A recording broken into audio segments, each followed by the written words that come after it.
Good afternoon. It's now 3:02 on July 24th. We tried to get started right on the dot, but had some technical difficulties, but we are back. I am still Councilmember Andrew Friedson, and now my name tag says it accurately. We're here as the Joint Committee of the Government Operations Fiscal Policy and the Planning, Housing, and Parks Committee. We are here to discuss Bill 2525, Taxation, Payment in lieu of taxes, public housing authorities, sponsored by our colleague on the Government Operations Fiscal Policy Committee, Councilmember Katz, and co-sponsored by myself and Councilmember Lukey. It was introduced on June 17th. The public hearing was held July 8th. A joint committee session is scheduled for right now, which we are fulfilling. This bill would define housing authority. It would expand the automatic payment in lieu of taxes for public housing authorities of qualifying housing developments. It would modify the procedural method for executive regulations, make some technical changes, and generally amend the laws on payments in lieu of taxes. I'll just note that this is really a clarification and an expansion of the payment in lieu of taxes bill that I introduced in the previous council and that we worked on at the state level to expand and ensure that it was being fulfilled with fidelity. And want to thank the district council member who represents our municipal colleagues for his work in ensuring that their goals and their interests in being part of this effort is included. And also want to thank our colleagues on the state level who have worked on this within our county delegation, including Delegate Polakovich-Carr in particular, as well as Delegate Charkoudian and Foley and Kaufman and Solomon and Spiegel and Stewart. I testified in the House Ways and Means Committee on the relevant bill, and just wanted to note and appreciate as well all of the work that has been done by our council staff. With that, let me turn it over to the lead sponsor, and then we can turn it over to council staff to walk us through this, and we can move forward with the packet unless the co-chair has any comments. And with that, let me turn it over to Councilmember Katz. Thank you very much, Mr. Chairman. And I could certainly go through why we did this, which you've already mentioned, but I think the most important part of this is that we need to very publicly thank Ms. McCartney-Green and underline the words thank you about 50 times. This got as confusing as it could be for no real reason, but it took more turns than a lot of things should. And Ms. McCartney-Green kept us on target. She got us where we need to be, and I think it's probably the best way to do this is to turn it over to her and let her lead us through the packet. Appreciate that. And there's some good questions that were raised by council staff. Want to note that she has a admirer and onlooker here in the audience. I want to welcome him to this conversation. We appreciate it. We say that the council is a family, and we welcome our colleagues to bring their families. So welcome, and glad you're here, and hope you hear all of us appreciating all the great work that your mom does for us every day. So with that, let me turn it over to you, and you can walk us through the packet, and we can address these issues in the technical amendment, and then any other comments or amendments that colleagues may have as we move forward. Thank you, Chair Friedson and Chair Councilmember Katz as well. Yeah, I believe we've answered as many questions, and my job really here today is to put it all together. As mentioned, the bill was introduced and had a public hearing back on July 8th. The public hearing, we had two speakers in support of the bill, but also had one concern concerning I lost my track. Sorry. And one concern concerning the bill addressing for-profit landowners, which we will address here today with Mr. Robert Love here, who's representing from DHCA. I also want to note that I did reach out to Finance, who's been in contact with me and discussed the bill, but they're unable to be here today. Moving on, the impact statements for racial equity and social justice mentioned that this would have a positive impact on racial equity in the county. Climate assessment says it will have small positive impact, and the fiscal impact statement that was given by Office of Management and Budget said there would be no expected impact or expenditure and no additional staffing capacity that would be needed. Obviously, the purpose of this bill is to expand the by right or automatic pilot. And what that would do is currently under county law right now, Housing Opportunity Commissions has 100% tax abatement when it purchases a qualified housing development. Qualified housing development is really defined under state law. There are several different statutory provisions that allows for the abatement to apply.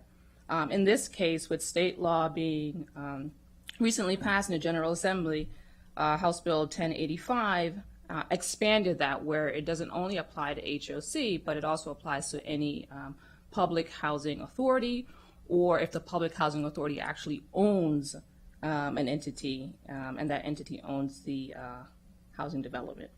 So with that being said, I want to, as mentioned, the packet is really straightforward. There's two parts to it. One was a general discussion with some general questions that I have that Mr. Love has provided responses on behalf of DHCA, and happy to go through those. And then a technical amendment that council staff is recommending. There's no questions. We can just start on page 4 of the packet. And really, we're just looking at a general overview. What's the number of pilot transactions that the department reviews each year, and how many of those are standard versus the by right, and kind of the value of the by right transactions or anything that HOC owns. I'm gonna, if the chair's okay with it, have Mr. Love respond to those. Please. Yeah, and that's, for the record, it's Robert Love. I'm the manager for the Affordable Housing section of DHCA. Kind of varies from year to year as far as with those pilots. So for FY25, we had 5 new pilot transactions. 3 of those were by right and 2 of those were standard. And we also had 3 properties that were existing pilots. So based on the tax bills from 2024 for the new pilots, it's a little over $1,083,719 for the new pilots, and then the existing pilots was $657,429. Section B referred to the staffing capacity, but my understanding, there was a prior pilot bill that was recently passed by this council that included additional funding for staffing. This is just adding another opportunity. I think RHE is the only public housing authority right now. RHE operates as a public housing authority and services the city of Rockville, providing affordable homes for low and moderate incomes. And so with them being currently the only one that would apply if this law is passed, the staffing capacity did not need to increase, from my understanding from finance and DHCA. Yeah, that's correct. Sounds good. Let's continue. C discusses just a by right and how the transfer of the new owner. Before we actually get into that, I do want to address the public hearing testimony concerning Mrs. Eileen Finnegan that was talking about a possible transaction where a for-profit owner was able to benefit. I'll let Mr. Love speak about the transaction, but from my understanding, there's no pilot transaction in their records for that. Not for that particular property, no.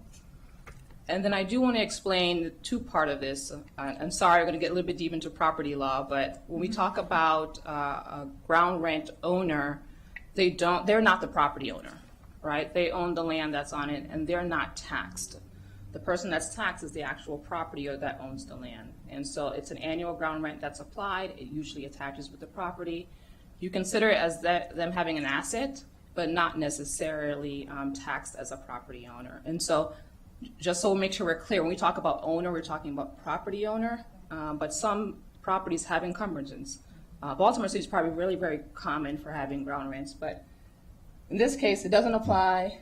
There's no existing pilot. Just wanted to clear that up in case there were some confusions that pilots are being offered for profits. Yeah, and I just want to clarify the issue that we faced in this. The reason why we had to do state law changes was actually the opposite. That the interpretation that was being strictly adhered to by the executive branch was so difficult that our nonprofit partners couldn't follow it. And it was not allowing for the intention of the bill to be adhered to with fidelity. And so we had to change that and move forward with that. I convened a number of meetings with stakeholders, nonprofit partners, with the executive branch, so we could address those issues. How this started originally was that the Housing Opportunities Commission used to get an automatic pilot for their property taxes. The idea being charging a percentage of property taxes and then providing county dollars to subsidize affordable housing was a really inefficient way to address these issues and was really unhelpful to HOC. Then when we addressed that issue, the nonprofit partners had the same issue and asked for their issues to be resolved because it didn't allow them to get financing on the front end, which is a much more efficient way for them to address it, and also allows them to compete in the open market for properties as they become available. And so we had tried to address the nonprofit piece of it, and in so doing, we ran into this issue. And then as part of those conversations, the question of our municipal partners with RHE, Rockville Housing Enterprises, as a public housing agency, of whether or not they would have access to it, because a big part of their tax bill is actually not a Rockville tax bill, it's a Montgomery County tax bill. It's the biggest part of the tax bill. And so that's how we got to this point now. So interestingly, it's the opposite was the concern that became the impetus for much of the changes that were needed. Not that there'd be a loophole of nonprofits that actually aren't nonprofits. It was our nonprofit partners, including our most common nonprofit partners who are the most active in preserving and producing affordable housing, that were saying even we don't qualify based on the structure of how we finance and how we transact these particular deals. So that's what all of this is attempting to address, and this is the latest iteration for that. So I just thought it was important to note that. Why don't we continue? No, Mr. Love wants to talk about just the transfer of a property after it's been a negotiated agreement with the DHCA. Oh, I said, Still on C, so we're still on subsection C, just talking that through. oh, okay. Subsection C. The process of a new, so the council staff noted the ground lease issue. Yeah. The ground lease issue is not really an issue, even if it's essentially a triple net dynamic where the property tax is passed through entirely to the building owner. The property owner is actually the one that gets levied the tax. And then the building owner has to pay the property owner, but it's the property owner that is being billed by a county government, by the Department of Finance. That's where the tax bill goes. It's the private party transaction to have a ground lease, and that's really not something that the county is engaged or involved in. That's a private market transaction. So that part has been addressed. The question here is essentially like an arm's length transaction, like transfer a property from one entity to another, and how is the department addressing that? So number 3. Oh, okay. So yeah. So with that, so it's not, the buyer pilot is not assignable. I guess it's going to be, so DHA, we're collaborating with OCA to create a by right pilot template as an assignability clause when the property owner plans to transfer the by right pilot to a new owner. But I guess in this case, the definition of assignability doesn't stand for the assignable concept. Instead, it means that the property owner who has the pilot and wants to sell the property, the county will enter into a new by right pilot with the purchaser if that purchaser either accepts an assignment of the regulatory agreement or enters into a new regulatory agreement with the county. That includes substantially the same terms as the seller's regulatory agreement and satisfies both the state and county law requirements for pilot eligibility. All right, so in layman terms, a payment in lieu of taxes is an agreement between the county government and a property owner. The exchange is you don't have to pay property taxes if you agree to certain affordability standards. Mm-hmm. That is not assignable. It's like a wedding invitation. You can't, if you can't go, you can't pass it off to somebody else. You were invited. That's an agreement between the property owner and the property owner and the county government. If there is a change in property owner, then a new agreement would have to be agreed upon, and the county would be held to the same standard of what it's legally authorized to require, and either they would agree to the exact same pilot, under the same terms, or a new pilot would have to be, engaged upon with new standards, but they would still have to follow the same legal requirements as a new property owner with a new agreement, because there would be a new property tax assessed to a new property owner. That's correct. Great, and I just thought that was clear for the record, Yeah. just so everyone's. Lastly, it was really just the regulations. The regulations are still outdated, and so just wanted to get feedback from DHCA. Like I mentioned, Bill 2621, which is law now, it hasn't been updated since then, since 2021, and I think there was a little bit, another legislation that was passed, and so just wanted to get an update from DHCA on when they would update the regulations. This bill also would change the method from a method 1 to a method 2, to give the council the opportunity to weigh in, considering there's so many moving parts when it comes to the pilot law. Yeah, so we are working with CX, with council, with OCA on updating, all the changes to the pilots. Obviously, we just had a major point person leave DHCA. It was the point person for the pilots, but we are moving those along. Little delayed timeline, but we are moving those along. I appreciate it. And just to be clear, the whole purpose of doing the by right pilot was to ensure that there is consistency and clarity in these not having discretion. That we are sending a signal to our affordable housing providers. This is exactly what you need to do, and in exchange, this is exactly what you're going to get, so that they can compete in the marketplace to produce and preserve affordable housing that we desperately need, and that we can help to level the playing field, and that we could be leveraging our resources in the most efficient way possible, rather than charging a property tax and then providing HIF, Housing Initiative Fund, affordable housing subsidies. We could provide the foregoing of property taxes on the front end, which is a much better, much more effective and efficient way to do it. It's better for a county government, it's better for county taxpayers, it's better for the affordable housing providers. So that's the goal. I want to reiterate that, because that got lost at times in translation and the implementation, which has been challenging at moments, and that is the expectation with this part as well. Okay. Yeah, so that kind of wraps up the general discussion. The purpose of the bill, obviously, is to create a pathway for public housing authorities to apply directly to the state to be able to receive that tax exemption.